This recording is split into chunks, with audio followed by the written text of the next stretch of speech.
Hi guys, welcome back to Julian's Garden. The video today I want to talk about how I minimize weeds in my garden beds and what kind of soil or compost I use for my garden, especially for the fruit trees area and for the vegetables area. Favorable environment for weeds to grow. They do like certain temperatures and moisture, and they love the bare soil and especially sunlight. So if we block their sunlight, and that will definitely help to stop their seed to germinate. And by using that, I use a lot of mulch, and it depends on what you go into your yard. If you want to grow fruit trees and vegetables, you might want to use the sugarcane or peach rods or lucerne. And if you have a rocky garden, you might want to use like gravels. Or if you grow native plants, you might want to use good chips. And me, I use mushroom compost. That works really well for me. I have been using this type of compost for several years now, and it's worked really well for me. So most of my fruit trees, ornamental shrubs, and my vegetables, they like neutral to slightly alkaline soils. I don't use snow release fertilizer for the fruit tree or vegetables or other shrubs, so I don't use them in my garden, except for the roses, because I do find roses enough a lot of nutrients in order for them to bloom well, big bloom, and to keep their leaves green.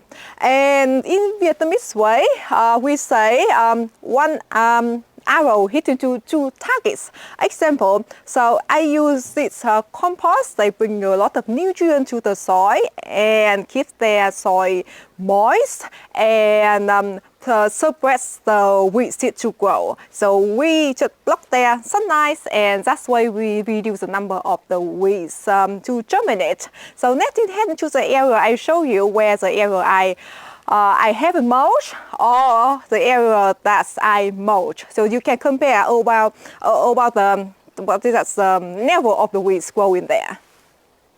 Here is my backyard. I mulched not long ago, but so maybe not a good idea to show you. But you can see on the top it looks dry, but if I just scrub my hand underneath it, look all moist. So that's very good for the plants. Let's come over here. I show you the garden that my father-in-law and I renovated together.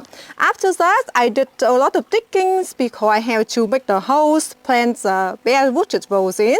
Whenever you try to make the house or plant something in, try not to disturb the soil structure too much, because when the native soil be revealed, and that's where the weed seeds will land on. And let's come over here. If I can see any weeds coming up here, looking really good, but I really want to put another layer of compost on them. And in this area that I haven't mulched a long time, maybe since we built it really last year with my father-in-law, and we come over this area a little bit awkward, so I didn't put much of compost on the top base, or very rarely. And you can see all the weeds coming up here. So that's really make the big difference between mulching and not mulching. And you can use newspaper or cardboard to mulch your garden bed as well. And you can see in this area look a little bit messy because in the front I got the pond, so we can't really see the messiness. But I just laid quite a thick layer of my compost. It looks yellow because I use a lot of kitty litters from my neighbors. They gave us every week. They give us several buckets, so that's really good for the compost. They have a lot of nitrogen. And here my daughter. Oliver, hello now. Hello. And if in your yard you got a lot of weeds on your grass area, make sure you chop all the flower of the weeds off before they set seed, and before they flying around in your garden bed. That's really helpful as well. Let's head to the area that use a lot of leaves to block their sunlight. Here is my vegetable area, by the way. We come back and talk about this. And here's this area. I have a lot of fruit trees, and I don't mind the messiness of this. And in last, I think few months ago, my neighbor, she gave me a lot of leaves. Like she strapped in her garden and she gave me a lot of leaves. And by that time, I didn't have enough compost. So I just lay all the weeds down. It's very thick, I think maybe 20 centimeters of thickness of the leaves. And throughout the winter, they kind of breaking down already. And so it looked a little bit messy, it's not organized, and I did a lot like pruning, and I want to lay them down there whenever I see the bare soil, and to stop the weeds to grow. And if any branch snap over, like some thick branch snap, I might throw it away to the green bins. But you can use leaves to suppress weeds to grow as well. And I do find that if you dedicate one area in your garden like messy thing like this, that means during the night the snail and snakes come into this area like to do their eating or do anything, and you can, your vegetable area, they can get away by being jumped or being eaten. So let's come over here and look. Here's my beautiful vegetables area, garden area. And I will show you, I have noticed anything mulching or eating them since because this garden bed built. Look at it, it's really good. I have to water the garden or vegetable yesterday though, because after a few weeks of sun and windy, it's really dry the soils out. And so I did have to turn the water irrigations on. So now we're talking about what kind of soil and compost I fill into my garden. So at the beginning, when we building the garden bed or we start filling the garden beds, I use half of veggie mix and half of mushroom compost that I told you. And you can see the garden beds. This is the beginning of my backyard garden beds, one all over there and all over here, down over there and square into that area. There's I think about 38 meter long, so that's a lot. And so that's why I didn't fill the whole garden bed with the mushroom compost because that can cost a lot. Remember when you're filling in and after a while, several months, they're gonna sink down. And so that's why I use like half of the veggie mix, half of the compost. It worked very well for me. And my garden, it wasn't level like this, I would say. Like I'm like on the top of the hill and down over here and then going down. So if you look in this way, we lift it up a lot, and you can see all the timber down there. So underneath they will brick because my father-in-law did a very good job to put brick underneath it to level up the timbers.